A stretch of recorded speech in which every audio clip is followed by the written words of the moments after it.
ఒకే సరిహద్దు ముగ్గురు శత్రువులు.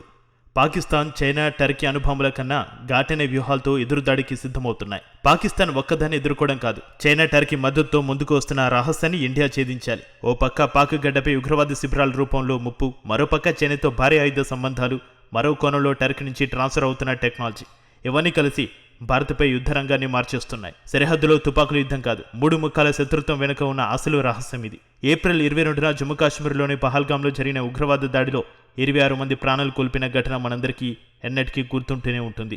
ఆ తర్వాత ఇండియా, పాకిస్తాన్ మధ్య ఉధృత పరిస్థితులు పెరిగాయి. పాకిస్తాన్ పిఓకేలోని 9 ఉగ్రవాద స్థావరాలను లక్ష్యంగా చేసుకుని భారతదేశం ఆపరేషన్ సింధూర్తో అటాక్ చేసింది. జైషే మహమ్మద్, లష్కర్ ఎ తోయిబా, హిజ్బుల్ ముజాహిద్దీన్ గ్రూపులతో సంబంధం ఉన్న 100 మందికి పైగా ఉగ్రవాదులు ఈ దాడుల్లో చచ్చారు. అయితే ఆపరేషన్ సింధూర్ ఇండియాకు కొంత క్లారిటీ ఇచ్చింది.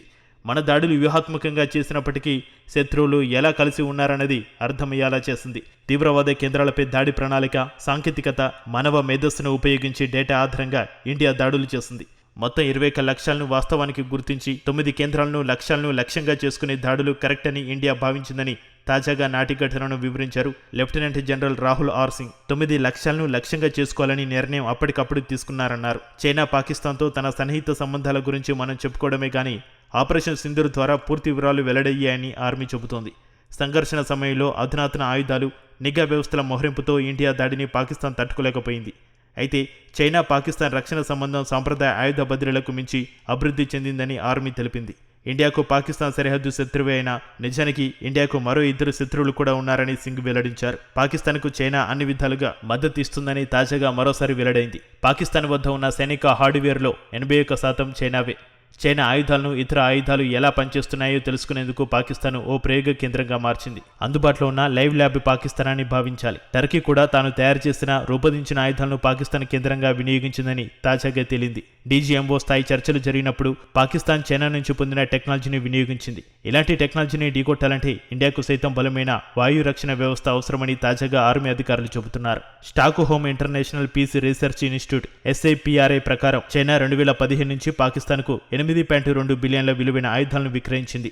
2020-2024 మధ్య చైనా ప్రపంచంలో 4వ అతిపెద్ద ఆయుధ ఎగుమతిదారిగా నిలిచింది. ఈ ఎగుమతుల్లో దాదాపు 3/2 వంతులు 63% పాకిస్తాన్కు చేరాయి. పాకిస్తాన్ చైనాకు అతిపెద్ద ఆయుధ క్లయింట్గా నిలిచింది. వీటిలో పాకిస్తాన్ యుద్ధ విమానాలు సగానికి సగం అంటే ఆశ్చర్యం కలగకమానదు. వీటిలో చైనాతో కలిసి అభివృద్ధి చేయబడిన JF-17 థండర్, అధునాతన J-10C మల్టీరోల్ యుద్ధ విమానాలు ఉన్నాయి. పాకిస్తాన్ ఇప్పుడు చైనా నుంచి 40 షెన్యాంగ్ J-35 5వ తరం స్టెల్త్ యుద్ధ విమానాలను కొనుగోలు చేయాలని నిర్ణయించింది. స్టెల్త్ పోరాట సామర్థ్యం కలిగిన పరిమిత దేశాల సమూహంలో ఒకటిగా పాక్ నిలవాలని ఉవ్విళ్లూరుతోంది. 2025 కోసం America defence intelligence agency DIA ఇటీవల విడుదల చేసిన నివేదిక ప్రకారం భారతదేశం చైనాను తన ప్రాథమిక శత్రువుగా భావిస్తోంది. అయితే పాకిస్తాన్ భద్రతా సమస్యగా పరిగణిస్తోంది. పాకిస్తాన్ను చైనా రెచ్చగొడుతుందని ఇండియా ఫుల్ క్లారిటీతో ఉంది.